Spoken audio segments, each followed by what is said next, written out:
Muy buenos días a todos. Muchísimas gracias por asistir a este evento en el que Asufin quiere celebrar el 8M, como siempre, focalizándolo en la mujer en el entorno financiero.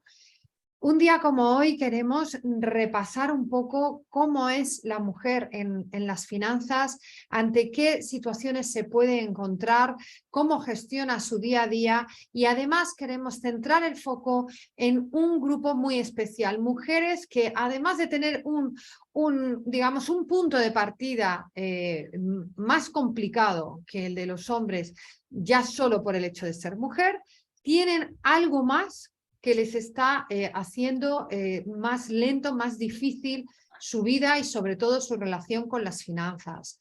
En Asofin nos preocupa mucho la educación financiera, el sobreendeudamiento y en este caso la pobreza, que muchas veces afecta más a la mujer que a los hombres.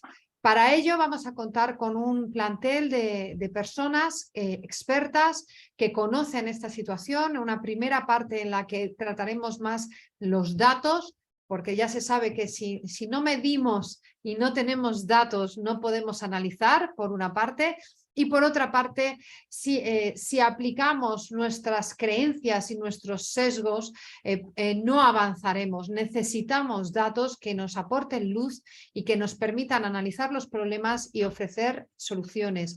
Y en segundo lugar, una mesa en la que tres mujeres distintas nos hablarán de su día a día en las organizaciones en las que trabajan y cómo pueden ayudar a las mujeres. Para cerrar el día de hoy, contaremos con Viviana Medialdea de la Dirección General de Consumo del Ministerio de Consumo, que además es de este lugar que ocupa, es economista y mujer y que nos interesa muchísimo conocer su opinión. Así que sin más voy a dar paso a la primera de las ponencias que tenemos preparadas para hoy y que irá a cargo de Gloria González, de Economistas Sin Fronteras, en la que nos hablará de las diferencias que generan desigualdades. Muchísimas gracias, Gloria, por estar con nosotros hoy y la palabra es tuya. Gracias, Patricia, por contar con Economistas Sin Fronteras para esta sesión. Yo, como decías en la presentación, voy a ser muy breve. Solo quiero aportar algunos datos objetivos que nos hagan reflexionar sobre el gap, la diferencia que existe entre la igualdad formal, la que se encuentra en los textos legislativos, que cada vez se va complementando y cada vez contamos con más leyes que velan, por ejemplo, por la conciliación, y la igualdad real, la que nos encontramos en las calles, las que nos encontramos en el mercado financiero, en el emprendimiento, en el mercado laboral.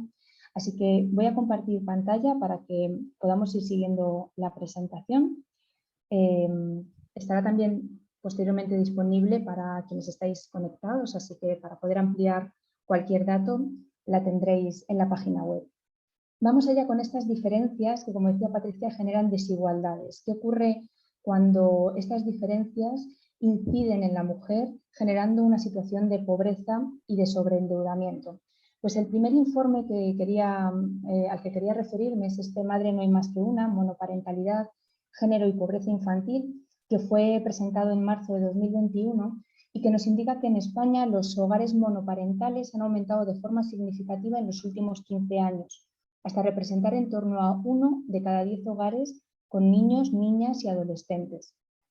En España, de estos casi 2 millones de hogares monoparentales, más de 8 de cada 10 están encabezados por mujeres, y esos hogares encabezados por mujeres sufren una mayor situación de vulnerabilidad en comparación con el resto de hogares. Si nos fijamos gráficamente en esta tabla, pertenece también al informe que acabo de citar, me gustaría que pusiéramos la vista en la primera columna, la que es como verde turquesa, y en la amarilla, porque son los datos que tienen que ver con los hogares monomarentales, la verde, y el amarillo, el monoparental simple.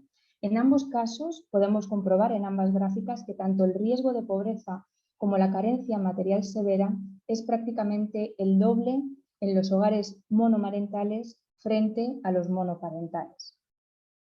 ¿Qué factores agudizan esta situación? Bueno, pues entre otros las dificultades de las mujeres para acceder al mercado laboral, los sectores de actividad más feminizados, que suelen ser aquellos peor pagados, la segregación horizontal, la temporalidad de los empleos, la parcialidad de los contratos, el nivel de desempleo de las mujeres, problemas para conciliar la vida familiar y laboral y carencia de redes que fomenten la conciliación. Podríamos dar datos de todos estos ítems, pero por simplificar o concretar en uno de ellos, podemos centrarnos en la tasa de paro que recojo aquí del último trimestre de 2022. La tasa de paro de las mujeres en España fue de en torno al 14,5%, algo más del 11% en varones, por lo tanto hay una brecha de género en las tasas de paro que supera el 3%. Así que es una realidad que no nos afecta igual a hombres y mujeres.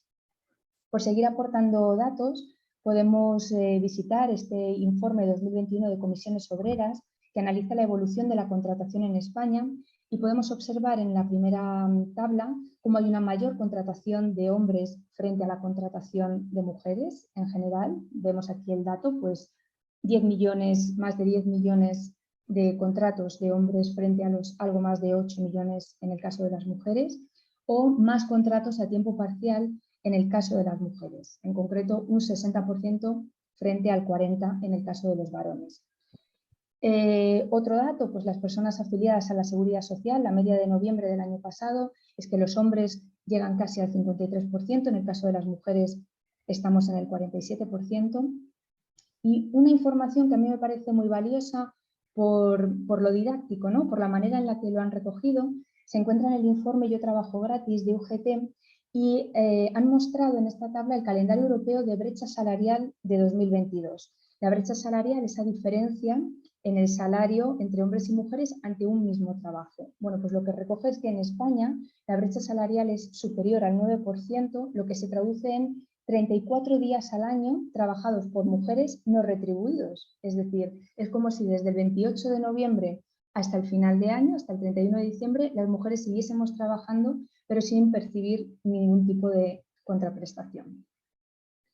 Hemos hablado de familias monomarentales, hemos hablado de datos macro. Vamos allá a poner un poquito el foco en el emprendimiento. Se publicó en enero de este año el informe de la Agenda 2030 en los mercados municipales de Madrid, desde la mirada de las mujeres emprendedoras, y para la realización de este informe se hicieron, digamos, dos tipos de grupos de control. Por un lado, se realizaron preguntas a mujeres emprendedoras de la ciudad de Madrid y por otro lado a la ciudadanía en general de Madrid. En el primer grupo, las mujeres emprendedoras, se les preguntó qué dificultades se encuentran a la hora de montar y dirigir su propio negocio, respondiendo que un 30% se encuentra en el acceso a subvenciones, un 23% en el acceso a financiamiento y un 23,5% a la conciliación con la crianza. Por lo tanto, podemos decir que la principal dificultad, por encima del 50%, es el acceso a financiación, vía subvención u otra vía, y luego más del 20% en conciliar. Una vez que ya tenemos los recursos, ¿cómo hacemos esto posible con la conciliación? Bien, pues al otro grupo, a la ciudadanía en general, se le preguntó qué percepción tiene de esta realidad, qué percepción tiene de las dificultades a la hora de conciliar la vida laboral, el emprendimiento y la vida personal. Y contestaron casi un 80%, el 78,80%, que el principal problema era la conciliación familiar, seguido del escaso apoyo familiar y el acceso a financiamiento. Dato muy significativo porque la realidad percibida por las mujeres emprendedoras coincide con esa sensación subjetiva de la ciudadanía en general. Así que la pregunta es si la sociedad lo percibe y las emprendedoras lo ponen de manifiesto, ¿por qué no se buscan soluciones? ¿O cómo son las soluciones que se están buscando? Otro informe publicado en diciembre de 2022 nos muestra la evolución de las personas autónomas según género y vemos que aunque sigue habiendo más emprendedores varones, la tasa de crecimiento es superior en las mujeres. Es decir, está habiendo un mayor impulso del emprendimiento femenino, tanto en la Comunidad de Madrid como en toda España. Y para ir cerrando, decir que no es algo, esto que estamos haciendo hoy aquí, no es nada sensacionalista, no es un titular novedoso, sino que ya se viene analizando desde hace años. Tenemos, por ejemplo, este titular de la principal causa de la pobreza es ser mujer, es un titular del año 2017, por lo tanto ya hablábamos entonces de la feminización de la pobreza. O el año pasado, por estas fechas, que con motivo del 8 de marzo, Cáritas alertaba de la feminización de la pobreza en la región, en Madrid, donde el 70% de titulares del ingreso mínimo vital son mujeres. Así que lanzo una pregunta retórica para abordar ahora en la mesa. En 2023 es cierto que se prevén cambios normativos, también con la prevista Ley de Familias, que está prevista su aprobación. Ahora bien, ¿estos cambios son suficientes? ¿Cómo van a afectar también a las familias monoparentales? Que hay parte de la ley que se focaliza en este colectivo. Y como último comentario, decir que no es algo que ocurra solo en España, que es donde ahora lo estamos analizando, sino que las desigualdades se perpetúan en el espacio y en el tiempo. Este informe, Mujeres, Deuda y Desigualdades de Género, se publicó en 2021 en Perú. Y esta cita, que anoto aquí de cierre, fue recogida en marzo del año pasado en Buenos Aires por Alicia Bárcena, que es secretaria ejecutiva de la Comisión Económica para América Latina y el Caribe. Ella decía: urge romper el silencio estadístico, urge visibilizar la gestión monetaria de los cuidados que enfrentan las mujeres, revertir la deuda asociada a los cuidados en los hogares y cerrar las brechas de género en el acceso y uso del sistema financiero para garantizar la autonomía económica de las mujeres. Así que con esta reflexión termino mi introducción y doy paso a la mesa. Muchas gracias.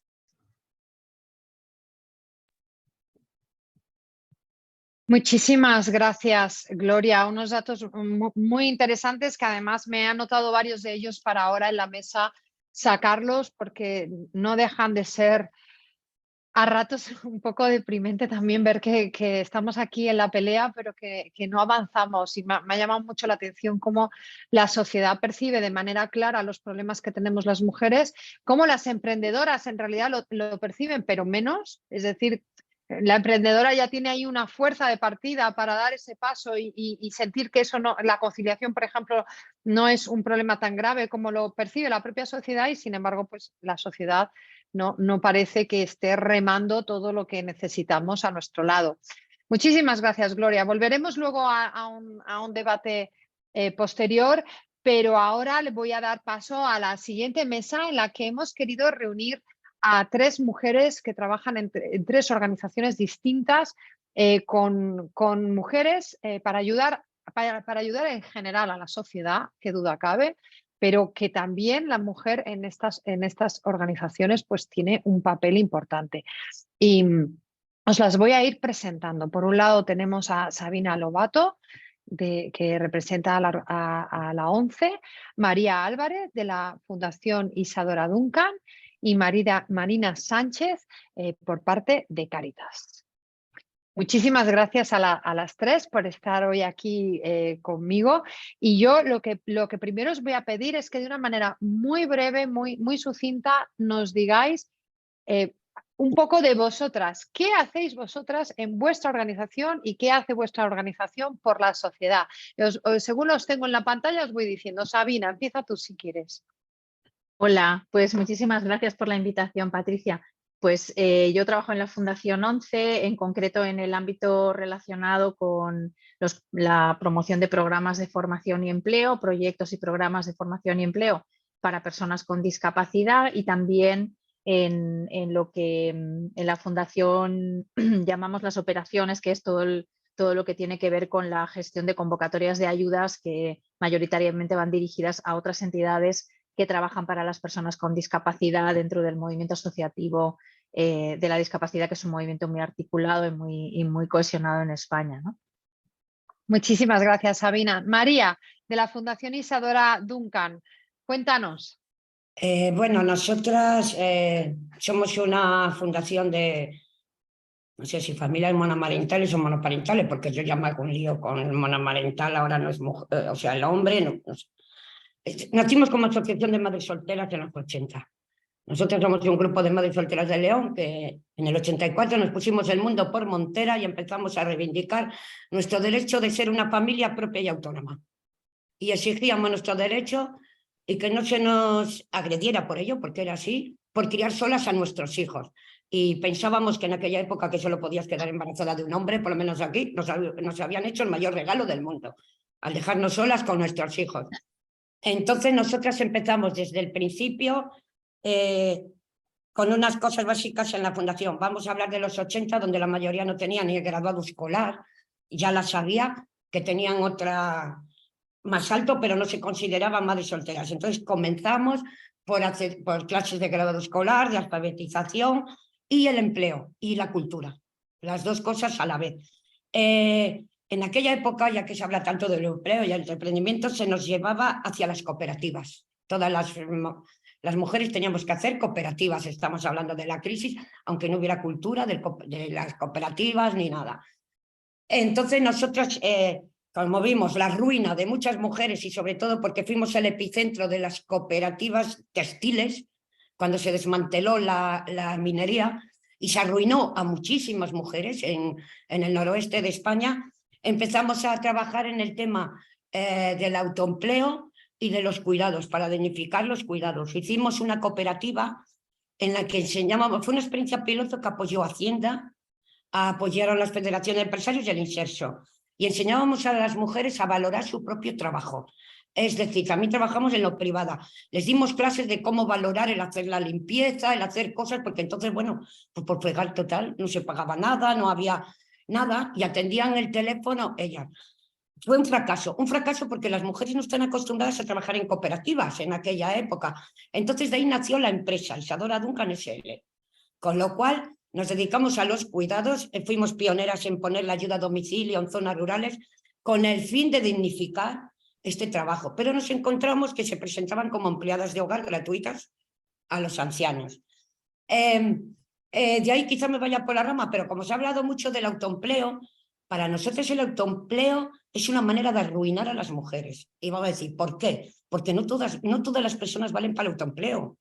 El autoempleo tiene que ser con cabeza y no todas valemos. Y estamos viendo cómo se han arruinado la vida de muchas mujeres, que además se arruinan, mujeres que tienen algo, que pueden cobrar todo el pago del paro en una cantidad, que tienen algún piso, porque si no tienes nada, nadie te da nada, ni de financiación ni de nada. Entonces nosotros estamos un poco en contra de el autoempleo como una salida y que todo el mundo puede ir al autoempleo. Estamos pensando que se está arruinando la vida de las mujeres, y si no, si hacéis un recorrido por la España veréis que el autoempleo de las mujeres son las uñas. Todas hacen su tienda de uñas y las peluquerías los cos. Las uñas tienen un problema además de salud, porque nosotros por España recorremos y no tienen medidas de seguridad en el trabajo, lo cual les está perjudicando. Entonces, ¿hasta qué punto el mandar a las mujeres al autoempleo? ¿Por qué no se habla de esto? Sobre el endeudamiento y las familias monomarentales. A mí ese estudio quisiera saber, ese 5% de familias monomarentales simples, ¿a qué se refiere? ¿Y cuántas son? ¿Son las que llamamos madres por elección? En las cuales ellas se consideran de un nivel social más alto y por eso tienen menos, y esas nunca caen en la pobreza, no importa por dónde ha salido. Entonces a mí me gustaría que me explicaran también eso, y por qué todos los estudios que se hacen de familias monoparentales o monomarentales se hacen con el sesgo de exclusión social y de pobreza. María, me estás abriendo muchos melones en una sola intervención. Ay, lo siento. Autoempleo versus emprendimiento, sobre endeudamiento de las familias monoparentales, los años 80, que me parece fascinante, porque además me parece una valentía increíble lo que iniciasteis. Te voy a parar aquí y ahora luego te retomaré con otras preguntas. Lo siento, ¿eh? No, me toca moderar, María, pero yo me pasaría la vida hablando contigo, tú lo sabes. Pero le tengo que dar paso a Marina Sánchez de Cáritas, para que nos cuente cuál es el trabajo que ella hace en su organización y cómo y qué hace Cáritas en programas de mujer, que me imagino que tendréis unos cuantos. Buenos días, yo soy Marina Sánchez Sierra y formo parte del equipo de estudios de Cáritas Española y soy miembro también del equipo técnico de la Fundación FOESA. Mi trabajo consiste principalmente en investigar en esa exclusión de la que hablaba María, ¿no? Hablamos sobre todo de pobreza y de exclusión. Y el trabajo que hace Cáritas con las mujeres, bueno, Cáritas atiende a cualquier persona que se acerca a cualquier espacio que tenemos, pero sí que es verdad que hay programas específicos para mujeres con 3 líneas estratégicas, ¿no? Los programas de acompañamiento a mujeres en contextos de prostitución, víctimas de explotación sexual y o víctimas de trata con fines de explotación sexual, donde hay acercamiento a lugares de prostitución, tenemos recursos de acogida y escucha, alojamiento, acompañamiento también en salud, en formación, en empleo. Hay programas específicos también de acompañamiento a mujeres víctimas de violencia de género, donde también hay recursos de alojamiento, de atención psicosocial, talleres también de habilidades sociales, y se trabaja también con sus hijos e hijas, ¿no? Porque si solo atendemos a las mujeres sabiendo que son las principales cuidadoras y dejamos fuera a sus hijos e hijas, estamos dejando de atender a las mujeres. Luego hay programas de dinamización y de intervención comunitaria que están orientados a la prevención de la violencia, ¿no? Donde trabajamos desde redes sociales también, desarrollamos acciones de sensibilización social hacia las mujeres, pero hacia toda la sociedad. Y tenemos programas de atención a mujeres que están en situación de vulnerabilidad o de exclusión social y a sus hijos e hijas, y ahí también se incluyen recursos residenciales. Entonces, bueno, los ámbitos de intervención están sobre todo ahí en detección y acogida, en acompañamiento y en prevención y sensibilización. Fenomenal, María. Pues muchísimas gracias por estas aportaciones. Ahora volveré contigo para hablar, profundizar más en lo que en los programas que nos has comentado. Pero voy a volver con Sabina, porque creo que ya hemos tocado, de hecho María ya ha tocado una parte importante en la que hablaba que la mujer no está preparada para el autoempleo, para emprender, porque eso le puede suponer la ruina. Y María precisamente Sabina está precisamente en programas de formación, de educación financiera. Incluso nos conocimos, de hecho Sabina y yo nos conocimos del plan de educación financiera promovido por el Banco de España y la CNMV. Y me gustaría saber, Sabina, cómo abordáis esta educación, sobre todo esta educación financiera con las personas de vuestra fundación, que además, pues que todos sabemos que tienen unas discapacidades de todo tipo. Y yo he podido compartir con vosotros alguna sesión en la que cada discapacidad, esto sí que es diversidad, señores, porque cada uno tiene sus cosas. ¿Cómo se aborda la formación de la educación financiera en un grupo tan heterogéneo como el que manejáis vosotros y con esas dificultades?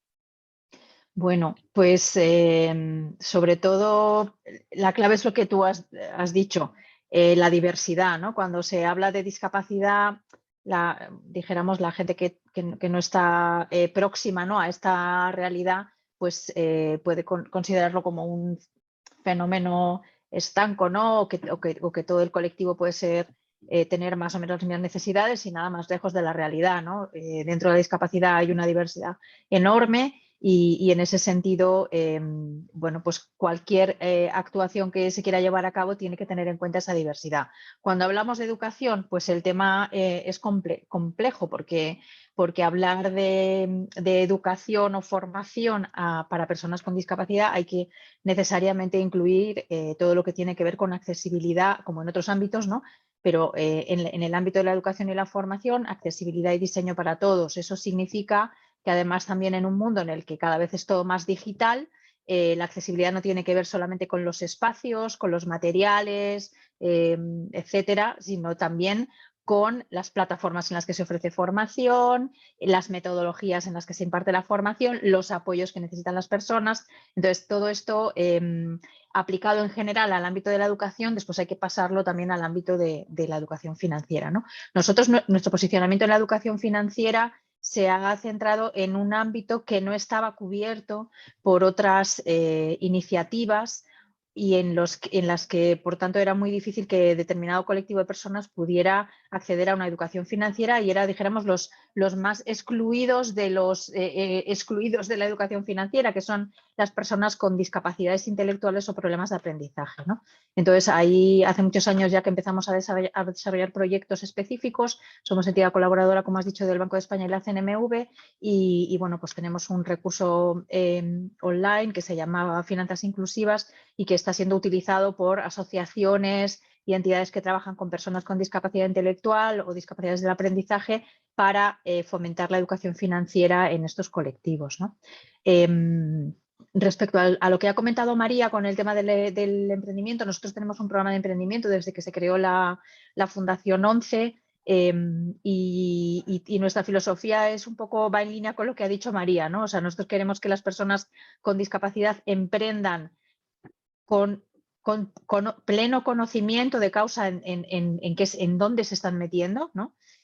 Para muchas personas la discapacidad, o sea, el emprendimiento es la única salida que ven a veces para poder incluirse laboralmente y aún a pesar de eso lo que preferimos, dijéramos, que no se emprenda si la iniciativa, si todo un poco todos los aspectos, ¿no?, que tienen que estar alineados no están alineados, ¿no? Entonces, la verdad que el programa es un programa integral, ¿no?, que incluye tanto lo que es el acompañamiento y la orientación durante todo el proceso, desde que la persona dice, oye, quiero emprender, hasta una convocatoria de ayudas económicas y después formación posterior también y otro tipo de apoyos para consolidar esos emprendimientos, ¿no? Yo creo que si se da, o sea, si las personas que tienen algún factor de exclusión o que tienen más dificultades se encuentran con un programa que cubre y que va un poco cubriendo todo el itinerario, es posible bueno, pues que las iniciativas salgan adelante y en nuestro caso además se da un círculo virtuoso porque esas personas, si el emprendimiento se consolida, generan empleos y mayoritariamente esos empleos son también para personas con discapacidad, ¿no?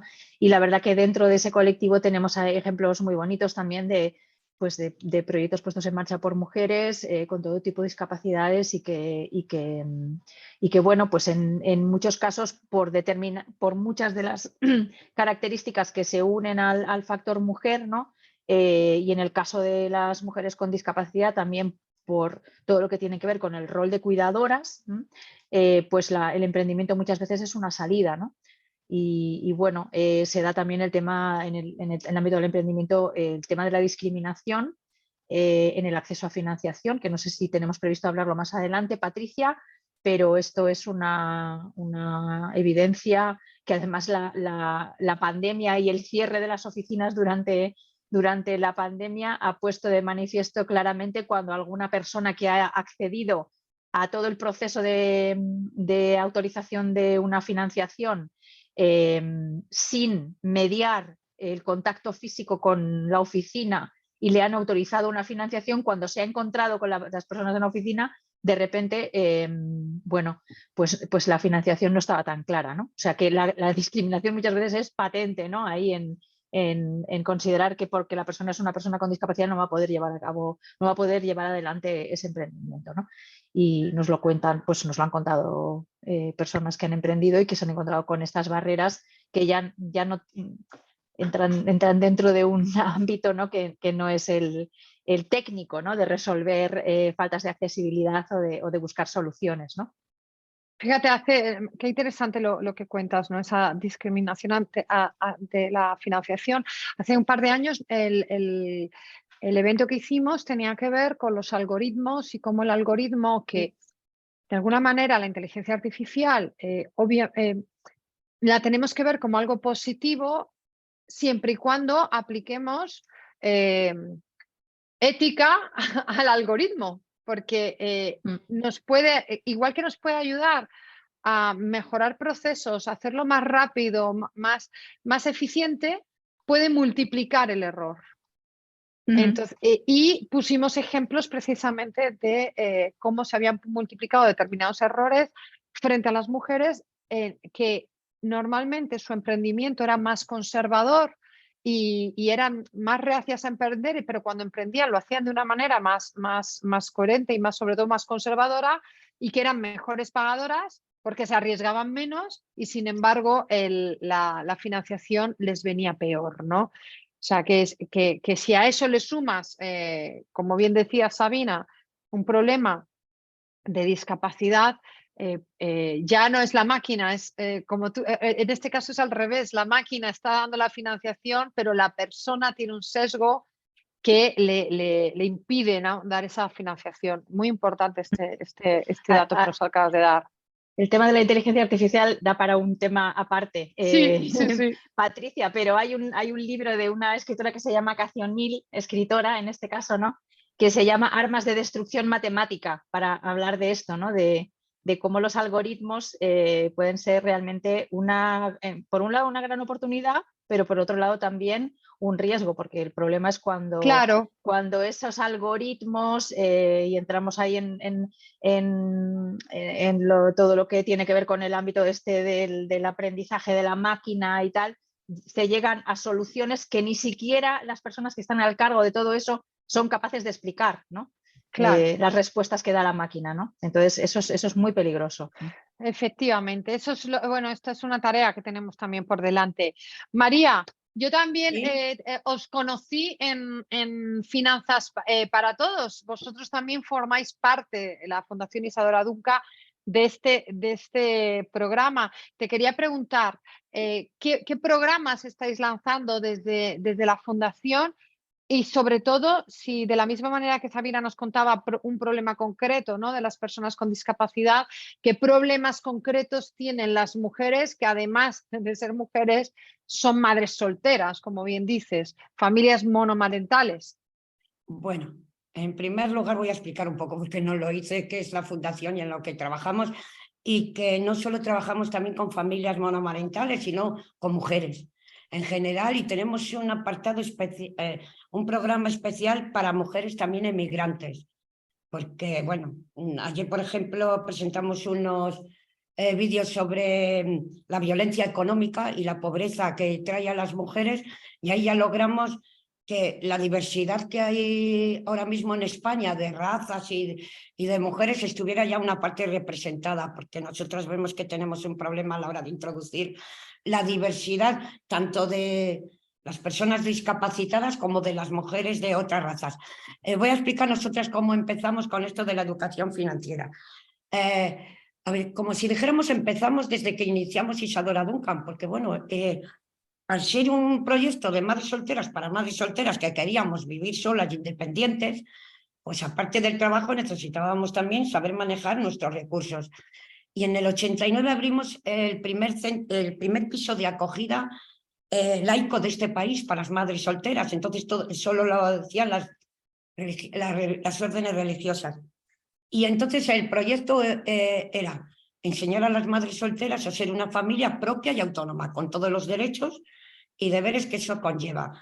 Entonces nos dimos cuenta que mientras estaban en el piso tenían todas sus necesidades cubiertas, y que los ingresos que conseguíamos que tuviera, no por trabajo, que una de las cosas eran jóvenes que intentábamos era que terminaran los estudios, pero sí que a veces conseguíamos dinero, se lo gastaban pues en cosas como pagar por una colonia 5.000 pesetas, unos zapatitos, y entonces decidimos empezar la educación financiera de esas familias, es decir, las trabajadoras del piso a primeros de mes se reunían con ellas y las enseñaban a hacer prioridades y a cómo tenían que gestionar ese dinero. Ellas eran dueñas de su cartilla, nosotras no se las... Eso, pero se sentaban con las educadas y decían, estos son los ingresos que tengo y esos son los gastos que yo tengo. ¿Qué gasto? Se la puede tomar un café con mi hijo, comprarle algo a mi hijo. Tienes que ahorrar tanto al mes. Y para enseñarles a comprar tenían que pedir ticket de todas las compras que hacían. Y así conseguimos que cuando salieran de allí tuvieran un dinero ahorrado. Eso, entonces, como eran los 80 y todo el mundo nos mandaba el autoempleo, otra de las cosas que aprendimos también es porque primero tenemos que saber gestionar nuestros ingresos personales, ¿no? Porque si no, no lo podemos trasladar al autoempleo. Si yo, a la hora de la verdad, no sé. Y para nosotros es muy importante como familias era saber cómo gestiono mi casa también, porque a veces tiras mucho dinero, por ejemplo, mezclando la ropa limpia con sucia y humedad. Estoy hablando de lo que nosotros veíamos. Hay también que enseñarles a la mujer el trato de las cosas, a no romperlas, a no... Entonces, comenzamos ahí, y cuando en las cooperativas, intentamos hacer la cooperativa, que ellas llevaran, no es que llevaran la contabilidad, pero sí saber los conocimientos básicos para que en la gestoría supieran cuándo tengo que pagar Hacienda, cuándo tengo que pagar el IVA, los plazos. Empezamos a impartir talleres para pequeñas autónomas, aquí en León, pues tenían un kiosco, una panadería. Exacto. Algunas empezamos a desarrollar programas que venían aquí a la fundación y llevaban su programa de contabilidad y lo hacían ellas de sus pequeños negocios. Otras no, iban a gestoría, pero sabían ellas cómo eran los modelos, cuándo terminaban los plazos. Cuando vimos que como cooperativa no podía ser, hicimos una empresa y empezamos una SL. Y empezamos también a hacer lo del autoempleo. Yo no he dicho que las mujeres no estén formadas, que no todo el mundo, hombres y mujeres, valemos para ser emprendedoras, las cosas como son. Lo de emprendedora, y lo digo por experiencia personal, yo aparte de ser emprendedora de la asociación, que a mí un ejecutivo me dice, ya que tienes que aprender a vender el tema tuyo de madre soltera. Es un producto que tienes, porque nadie me hacía ni caso, la democracia había traído la paridad de todo aquí. Y ese señor me convenció a mí que efectivamente que era un producto que yo tenía que empezar a vender si quería llegar a algo. Y esa práctica que utilicé en Isadora Duncan era la que utilizábamos con las mujeres. Y lo de la educación financiera, pues fuimos de las primeras en este país en dar educación financiera, 2 clases de educación financiera. Una, referente a tu hogar, que no solo la gestión económica del hogar, todas sabemos que un hogar lleva seguros, a veces inversiones, el plan de pensiones, que la gente lo olvida, es como si solo fuera pues tanto para comida, tanto para luz, no, lleva su parte financiera también. Y eso lo trasladamos a las mujeres emprendedoras, que aprendan. Entonces, con el Banco de España, cuando nosotros pusimos en marcha, la verdad es que nos lo inventamos todo por nuestra experiencia. Contamos con una base. Yo no sé si conocisteis al Banco Mundial de la Mujer. Fue un organismo que actuó en España que avalaba en el autoempleo, pero también, de hecho, se hundió por 58 millones de pesetas que les metieron en Castilla y León de deuda. Y tuvieron que cerrar. Esa fue la entidad que dirigía una mujer sueca, Ingrid Carlsson, que empezó a trabajar la educación financiera en las mujeres en este país. Y nosotras colaborábamos con ella desde hace muchos años, habíamos hecho algunos proyectos con ella, y de ahí, con las ideas de ella, las cosas como son, ahí empezó la educación financiera fuimos la primera entidad en estar en el Banco de España, en la red del Banco de España. De hecho, cuando yo me puse en contacto con ellos, era solo pues grandes y oficial, y la cambiaron al poco tiempo para que entidades como la nuestra y otras muchas pudieran entrar. Y recibimos un premio del mercado de valores porque, bueno, llamó mucho la atención. Nosotros lo hemos hecho sobre nuestra experiencia y de las mujeres que vienen aquí, no solo de nosotras, sino de las mujeres que vienen aquí. Y yo creo que nos ha dado la razón en el emprendimiento hacia las mujeres, que no vale cualquiera, y han creado muchas deudas, muchas.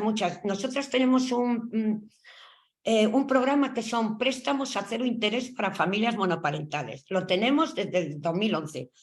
Estos préstamos no son para el autoempleo, son para pequeñas deudas, pues el alquiler, tampoco hipotecas, el alquiler, que no me echen, los cortes de la luz antes de lo de la pobreza energética, se me estropean las gafas del niño, se rompieron y no tengo, que lo tienen que devolver.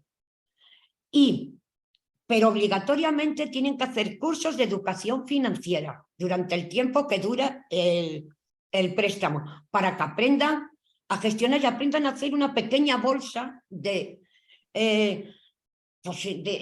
cosas que te pueden pasar para ahorrar.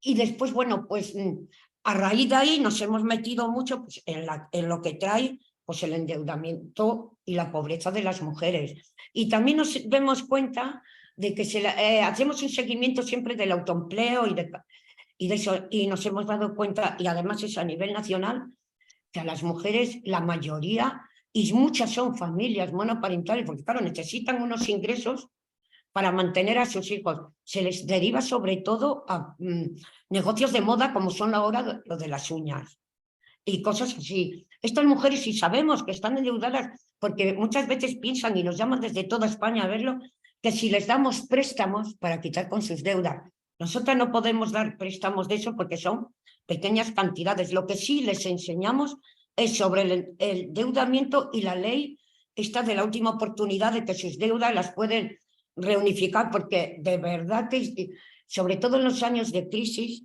te enseñó a gastar mucho, mucho. Cualquiera teníamos derecho a un piso de 300.000 pesetas, a un no sé qué, a ir de vacaciones, a ir a caer a todo.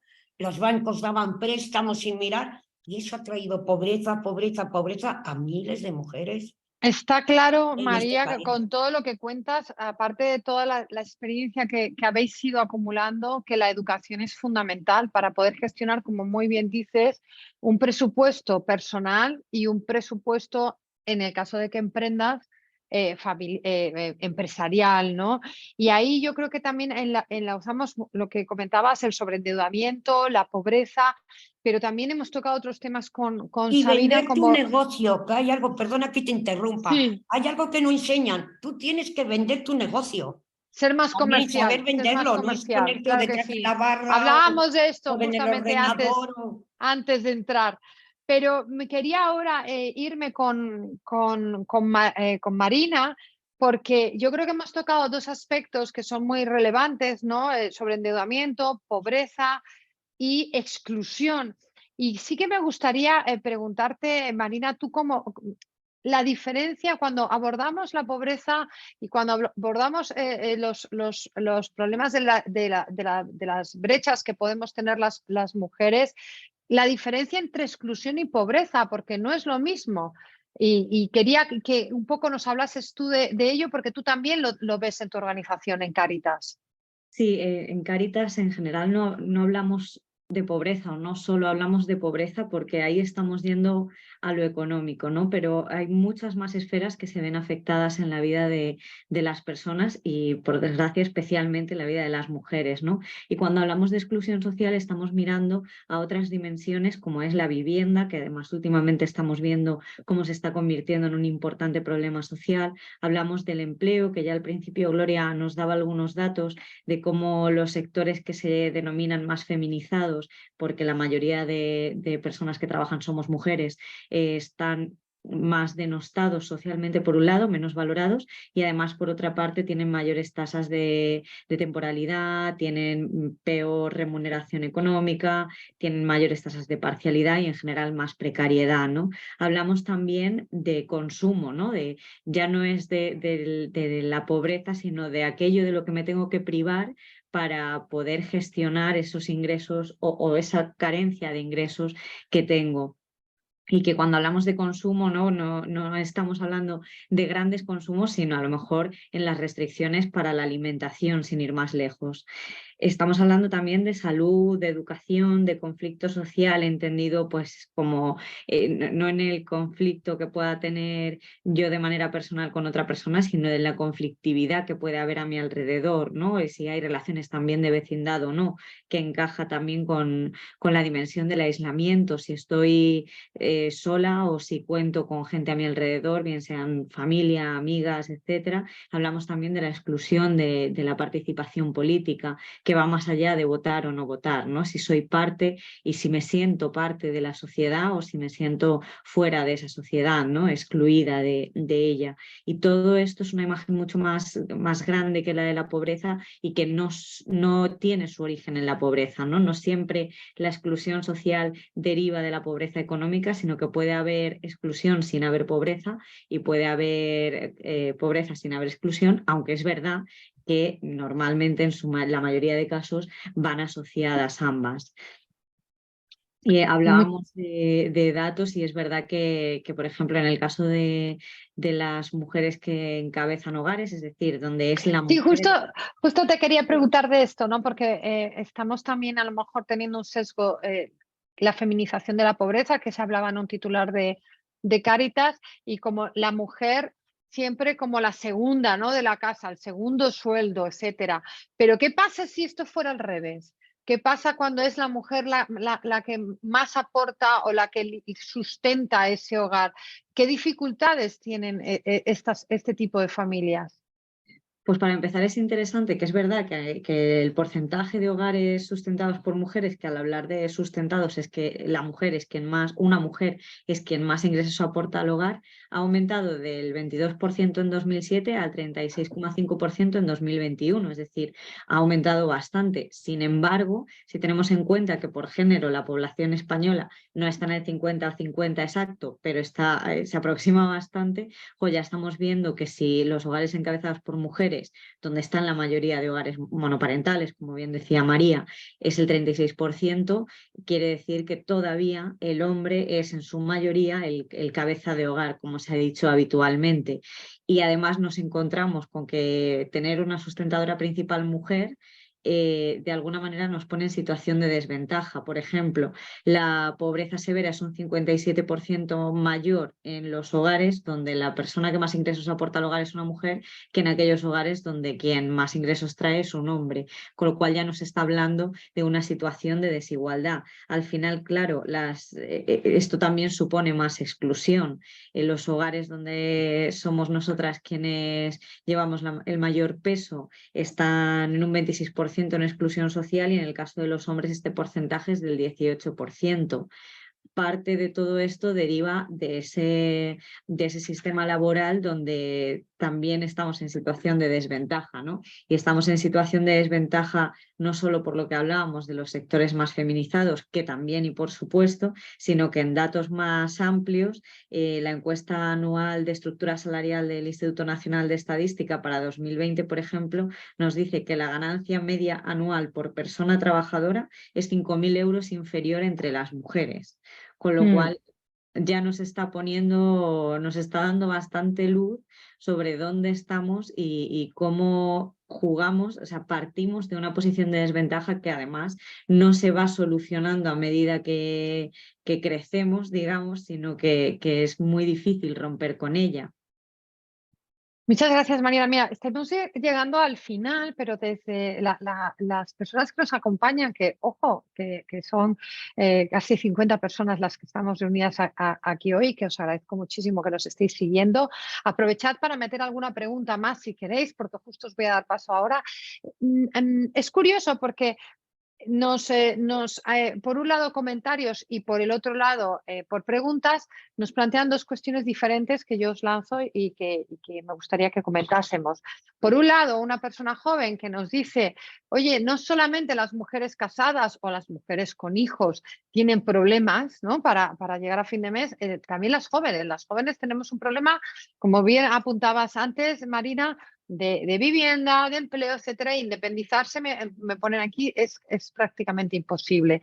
Y por el otro lado, tenemos otra pregunta que nos hacen, en que nos dicen que, claro, ¿qué pasa con las mujeres mayores? ¿Qué pasa con las mujeres jubiladas? Que tienen pensiones de apenas 600 euros o menos, que claro, me decía, me reivindicaba, también existimos y en su día tuvimos que cuidar de nuestros padres con mucho gusto, pero también nos perjudicó a nuestro desarrollo laboral, ¿no? Y una reivindicación totalmente justa, ¿no? La que nos hace una de las asistentes. ¿Qué pensáis de estas dos posiciones, ¿no? Del problema de las mujeres jóvenes y de las mujeres ya en otra fase de la vida, pensionistas? Pues si me permitís, es curioso, ¿no? Cómo nos damos la mano, ¿no? Desde un lado y desde el otro. Es verdad que a todos los números que he dado, ser joven además, como que penaliza un puntito más. O sea, ser joven hoy en día es una cosa ya como un poco personal, ¿no? Pero digo, joder, ¿hacia dónde mira la gente joven ahora, ¿no? ¿Qué trayectoria se les está ofreciendo como para mantener un optimismo de caminar hacia adelante? Porque es verdad que cuanto más, o sea, el ser joven penaliza y de alguna manera la distancia que hay generacional ha ido aumentando. Y es verdad que que esas pensiones bajas es verdad que nos sitúan en situación también de exclusión social en muchas ocasiones, pero que en grandes datos la distancia entre jóvenes y mayores es cada vez más amplia, porque también las personas que perciben ahora una prestación por jubilación, etcétera, son personas que ya han estado en muchos casos trabajando con un nivel elevado. Y entonces sus pensiones ya no son aquellas que a lo mejor recibía. Yo siempre pongo el ejemplo de mi abuela porque mis padres se acaban de jubilar y me parece que son muy diferentes las situaciones, ¿no? Pero claro, no tiene nada que ver. Evidentemente, con 600 euros a día de hoy no se puede vivir, igual que tampoco se puede vivir haciendo unas prácticas y que te paguen 400 euros. Efectivamente. María, tal vez tú como representante de Porque soy esa además generación pensionista. y eres pensionista, Sí. ¿cómo se llega Y a fin de sí que hay mes una siendo... discriminación enorme. Yo a mí las pensiones me suben, me bajan. Y voy a explicar por qué. Yo como pensionista soy una mujer sola, sin cargas, sin nada, ¿no? Yo tengo 1.000 euros de pensión. Cada vez que a mí me suben la pensión, Hacienda me retiene más. Con lo cual, en vez de subir, me baja. Porque soy una persona, y yo cría un hijo sola, que eso tampoco se contempla en las pensiones. La monomarentalidad en las pensiones no existe. En la carga de haber y además en los años duros, esto afecta a mujeres de 50 años en adelante que se jubilen. Pues a la hora de ser pensionista también te perjudica el no tener compañero, el no estar casada, porque te meten, o sea, solteros y solteras, porque a los hombres también se les hace. O sea, estamos cargando también con una carga mayor por no haber contribuido, según ellos, con un matrimonio, con unos hijos, y las mujeres lo pagamos. Yo, si no compartiera vivienda y gastos con mi familia, no podría vivir. Y he trabajado toda mi vida. Y mi pensión es de... Me jubilé con 1.183 euros y ahora cobro 975. O sea, porque cada vez te suben más, pero hay una cosa que las mujeres sí tenemos y es peor salud que la de los hombres debido a la vida, con lo cual tenemos mayores gastos, con lo cual la pobreza es mayor de las mujeres pensionistas solas. En este caso, pues estoy solteras como yo. Patricia, si me permites, yo quería Sabina, sí, por introducir, favor. Y así ya cerramos y doy paso a la última sí, quería introducir intervención. un tema que me parece muy relevante y también un poco aprovechando que tenemos este evento también celebrando el Día de la Mujer, ¿no? En la perspectiva de discapacidad mujer, ¿no? Pues bueno, muchas de las cosas que hemos hablado, ¿no? El tema de que puedan tener menores niveles formativos, el peso de la función cuidadora, la protección que hay muchas veces las niñas y jóvenes con discapacidad, determinadas discapacidades están en su familia quizás más sobreprotegidas. En algunos casos también, por ejemplo, el hecho de que reciban una pensión no contributiva y que trabajen y entonces se pierde esa pensión no contributiva o se pueda perder. En fin, lo que quiero un poco llevar también el tema es que todo esto hace a las mujeres, a las jóvenes, a las mayores también, pero más dependientes económicamente en general de otros familiares o de los hombres, etcétera, ¿no? ¿Y por qué quiero poner de manifiesto esto? Pues también porque esa mayor dependencia y también otros factores, ¿no?, vinculados a la discapacidad de mayor vulnerabilidad, pues nos estamos encontrando que la incidencia de la violencia de género en las mujeres con discapacidad es mucho más alta, ¿no? Estamos hablando que el 20,7% de las mujeres con discapacidad, según los datos del Ministerio de la macroencuesta de violencia de género, han sido objeto de violencia física, sexual de su pareja, frente a ese mismo porcentaje que en mujeres sin discapacidades del 13,8%, ¿no? Entonces, bueno, quiero decir que hablamos de la parte financiera, de la inclusión financiera y tal, pero todo tiene muchas connotaciones y muchas derivadas que nos llevan a unas realidades que son muy, muy crudas y que muchas veces no nos damos cuenta, ¿no? Y bueno, pues desde la Fundación ANCE tenemos un programa para ayudar a estas mujeres que han sido víctimas de violencia de género con discapacidad y acompañarlas en todo lo que puede ser el salir del círculo de violencia en el que puedan estar y acompañarlas para conseguir un empleo. Y me quería también un poco poner esto de manifiesto, ¿no? Pues muchísimas gracias, Sabina, y muchísimas gracias a las tres por, como bien apuntaba Sabina, habernos acercado a realidades distintas.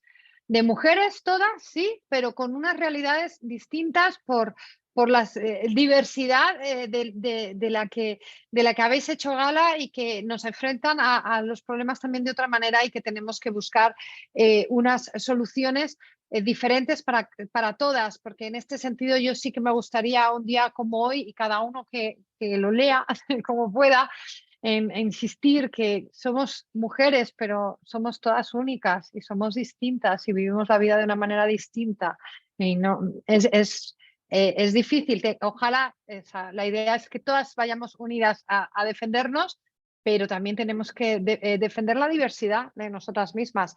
Dicho lo cual, para no meterme en jardines que no debería, voy a cerrar agradeciendo a las tres que hayáis participado hoy, como digo, para mostrarnos esas realidades tan distintas a las que vivimos nuestro día a día.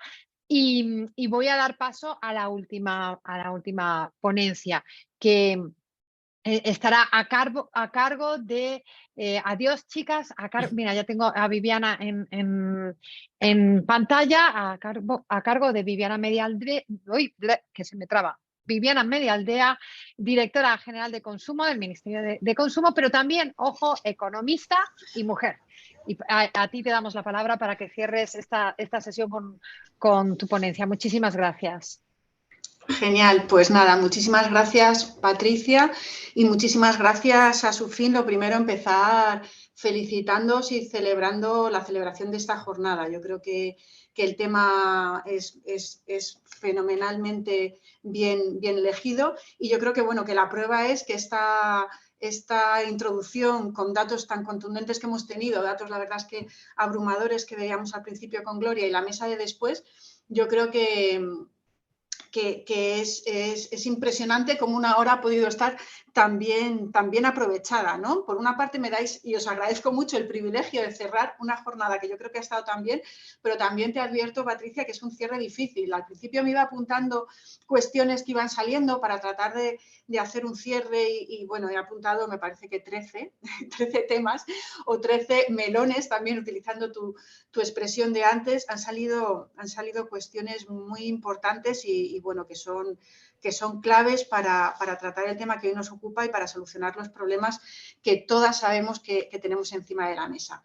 Como es imposible, ¿no? Ya hace 10 minutos o así desistí de tratar de comentar todas las cuestiones que me parecía que habían salido a lo largo de esta hora también aprovechada. Voy a simplemente tratar de dar tres ideas que yo creo que sí que sirven un poco, bueno, para estructurar y bueno, y ojalá que para concluir y que nos vayamos todas con buen sabor de boca y con algunas ideas claras después de esta jornada.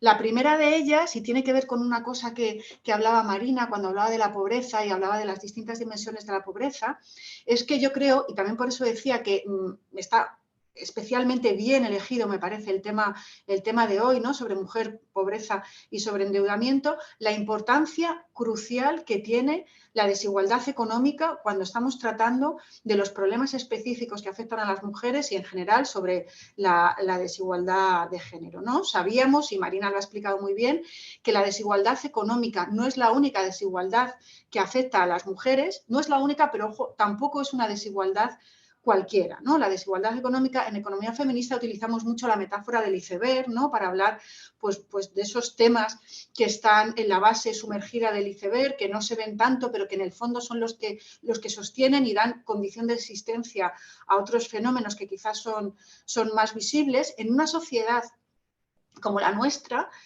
la discriminación, la desigualdad económica, el lugar subalterno que ocupamos todavía las mujeres en el ámbito económico, tiene una importancia clave y afecta a otro tipo de desigualdades, ¿no? Nuestra participación económica está relacionada con nuestro papel, con nuestro acceso y nuestro protagonismo o acceso, pero lugares secundarios en el espacio público, está íntimamente relacionada, ¿no? Y también sobre esto Sabina comentaba cosas interesantes sobre la independencia, la autonomía que tenemos las mujeres, ¿no? Cuántas decisiones vitales se toman en función de esa dependencia o independencia económica, y está ligada, pues, en un mundo y en una sociedad como la nuestra, a aspectos que tienen que ver incluso con el autoconcepto, con la autoestima, con aspectos íntimos y que vivimos como de forma subjetiva las mujeres, pero que nos afectan muchísimo y que de forma estructural están en gran parte determinadas por esa condición subalterna, por ese segundo lugar que tenemos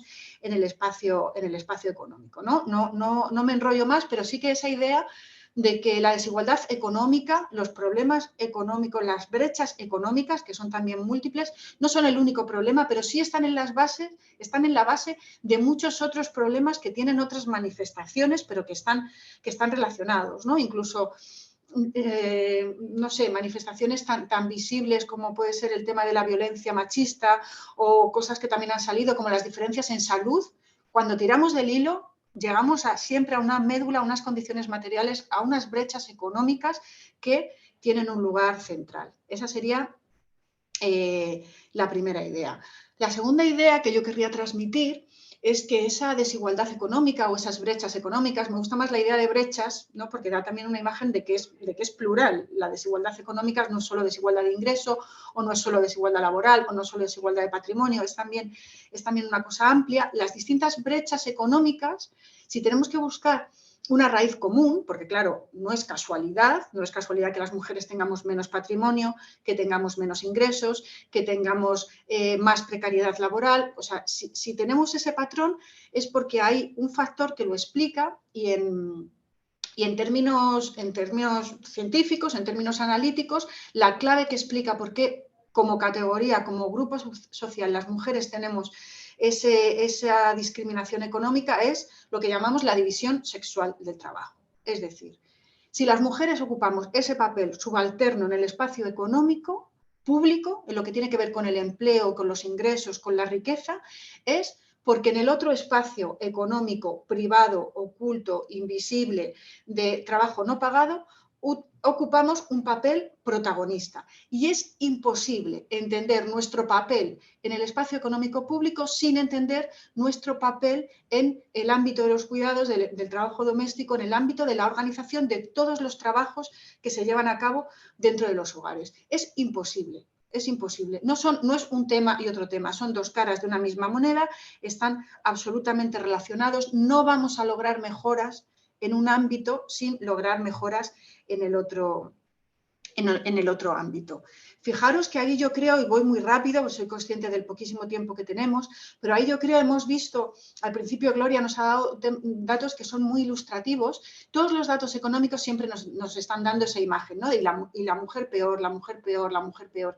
Pero hay algunos datos que son especialmente habladores, ¿no? Nos indican especialmente dónde está la raíz del problema, y además son los datos que son más llamativos. Es verdad que tenemos brecha de desempleo, pero la brecha de desempleo no es tan grande, son unos puntos porcentuales, no le quiero quitar importancia, pero ¿dónde están dónde tendríamos que poner los luminosos? ¿Dónde estamos viendo por qué hay esa desigualdad económica en el mercado laboral? Las tasas de actividad, o sea, tenemos siempre del orden de 15-20 puntos de diferencia entre las tasas de actividad de hombres y mujeres, mujeres que ni siquiera tratan de incorporarse al mercado laboral. Las tasas de tiempo parcial, y no solo que en torno a de 4 trabajos a tiempo parcial, 3 sean de mujer, no solamente eso, sino que es que cuando nos vamos a preguntar cuáles son los motivos que explican el tiempo parcial en hombres y cuáles son los motivos que explican el tiempo parcial en mujeres, invariablemente, desde que tenemos acceso a esos datos, lo que sabemos es que las razones de los hombres son formación, enfermedad, es decir, cosas que tienen que ver con sí mismos, con su persona, mientras que las razones mayoritariamente aludidas por las mujeres tienen que ver con cuidado de algún familiar, es decir, es el trabajo de cuidados y la dedicación fundamentalmente al ámbito laboral lo que explica esa retirada al tiempo parcial que es también salario parcial, cotización parcial, etcétera, ¿no? Las tasas de inactividad, las tasas de tiempo parcial absolutamente feminizadas. Fijaros Y luego otras dos cosas que es también muy importante que veamos y entendamos. Se ha hablado de una, que es el tema de las pensiones, ¿no? Hablamos de la brecha salarial, pero mucho más significativa me parece a mí la brecha de las pensiones, porque no, una brecha salarial vemos la diferencia entre un hombre y una mujer que están trabajando en un momento dado. La brecha de las pensiones nos permite ver ya sintetizado el efecto de toda la trayectoria laboral y vital de hombres y mujeres. ¿Y aquí qué es lo que tenemos? Pues mujeres que han trabajado a tiempo parcial, mujeres que directamente no se han incorporado al mercado laboral y por eso tienen unas pensiones no contributivas y sensiblemente inferiores, pensiones con las que no se puede vivir, ¿no? Directamente.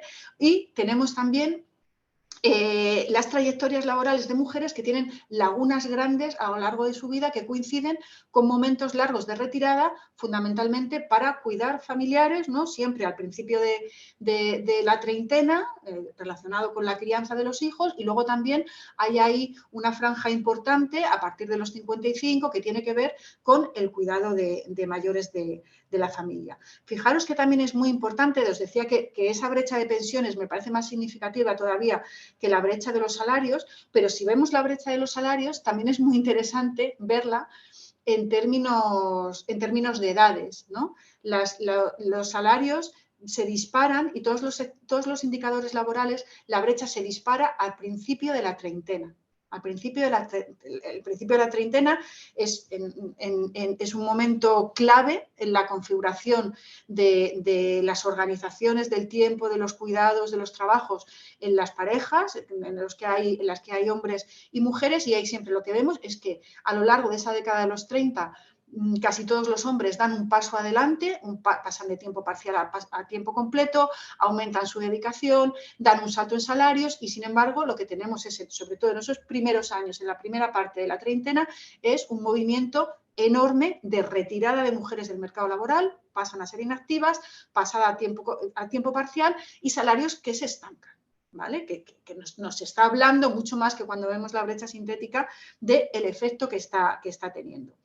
No me detengo más en este segundo punto, pero acordaos que era lo que estaba tratando de transmitir. Lo vemos en las tasas de inactividad, en el tiempo parcial, en la brecha de pensiones, en la brecha salarial y en cómo se mueve a lo largo de las trayectorias vitales, es ese desequilibrio con respecto a cómo las familias en esta sociedad nos organizamos para hacer el trabajo de cuidados, lo que explica esa desigualdad económica que, como decía en el primer punto, está en la base no solo de una mayor pobreza, no solo de una mayor exclusión, sino también de otros problemas específicos que nos aquejan a las mujeres.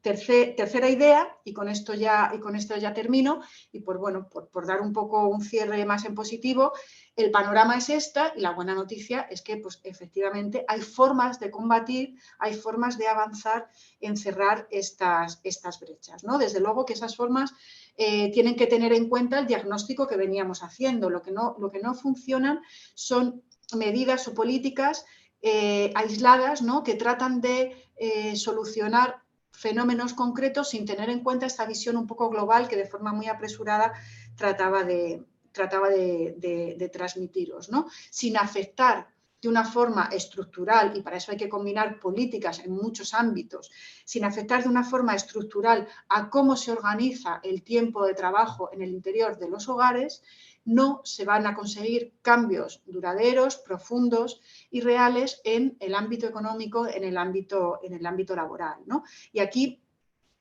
muy rápido y ya para terminar, pero sí que creo que tenemos que ser conscientes de los debates y las cuestiones que se nos abren como sociedad, ¿no? Las instituciones públicas tienen que diseñar y desarrollar políticas públicas, por supuesto, que tienen que ir en esta dirección, pero también como sociedad yo creo que hay debates y cosas que tendremos que decidir. Si damos por bueno este diagnóstico que yo hacía muy rápidamente de que es el actual reparto desequilibrado e injusto del trabajo doméstico y el trabajo de cuidados entre sexos lo que explica la desigualdad económica de las mujeres y por tanto asumimos que queremos transformar, reorganizar todo ese trabajo de cuidados, tenemos que afrontar algunos dilemas o tenemos como sociedad que respondernos algunas preguntas, ¿no? ese trabajo de cuidados que de forma protagonista ahora se está haciendo en el interior de los hogares y por parte de las mujeres, tendremos que decidir si hay una parte de ese trabajo de cuidados que queremos que salga de los hogares, ¿no? Y que serían más bien los servicios públicos o si nos parece, tendría que ser el mercado quien tendría que proveernos de esos trabajos de cuidados, pues por ejemplo, pensemos el cuidado de las personas mayores, el cuidado de las personas menores, ¿no? de los niños y las niñas una vez que se acaban los permisos de maternidad o paternidad o alargando esos permisos de maternidad o paternidad. Es decir, esa carga de cuidados que vemos que hay que repartir, que tienen que repartir las mujeres, tiene que salir de las casas, tiene que pasar una parte al ámbito público y si tiene que pasar al ámbito público es tarea de los servicios públicos o es una cuestión del mercado. Y la que se lleve a cabo dentro de los hogares, cómo se redistribuye, ¿no? Cómo desde el punto de vista de las políticas públicas se puede incidir en eso que muchas veces nos dicen que son decisiones privadas, decisiones individuales, ¿no? Quien se encarga del hijo, de la hija en los primeros meses, ¿no? Pues mejor dejas tú de trabajar porque como ganas menos dinero te quedas tú cuidando. ¿Pueden las políticas públicas incidir también en esas decisiones que no son tan privadas, puesto que vienen condicionadas por elementos estructurales, ¿no? Pues por ejemplo, facilitando permisos de paternidad y maternidad que sean iguales y que sean más largos, por ejemplo, facilitando que las jornadas a tiempo completo sean más cortas, tanto para padres como para madres, y así no haya que tomar la decisión de que quién de los dos se retira del mercado de trabajo o quién de los dos pasa a tiempo parcial. Es decir, ¿no? También tenemos ese ámbito de cómo se deciden las cosas dentro de los hogares y también desde las políticas públicas se puede influir tomando decisiones que van en esa decisión, ¿no? Yo creo que, bueno, tratando de recoger un poco algunos de los temas que han salido y tratando también de dejar pues, algunas cuestiones encima de la mesa, ¿no? Ojalá ahora tuviéramos una hora más para poder seguir hablando y debatiendo de estas cuestiones, pero bueno, sería un poco, Patricia, lo que yo os querría plantear. Pues muchísimas gracias, Viviana. Bueno, has hecho ahí un recorrido muy, muy interesante y luego has abierto unos cuantos melones que efectivamente nos tenemos como esta semana es la Semana de la Mujer, seguiremos rumiándolos, pero tenemos que hacerlo, seguir haciéndolo. Me quedo con varias ideas que me han gustado mucho, ¿no? Brechas económicas, en lugar de hablar de desigualdad, de todo el ámbito del espacio invisible, que estoy tan de acuerdo contigo. Hace unas semanas tuve la ocasión de participar en un debate también de mujeres en las que yo hablaba que nosotras hemos ido al espacio público, pero ellos no han venido a ese espacio privado. Y esto me lleva en parte al debate final que comentabas. Me ha impactado lo de los motivos, porque es verdad, nunca había caído, pero qué razón. ¿Por qué dejamos nosotras? ¿Por qué nosotras dejamos de trabajar o trabajamos menos? ¿Y por qué lo hacen ellos? Nada que ver.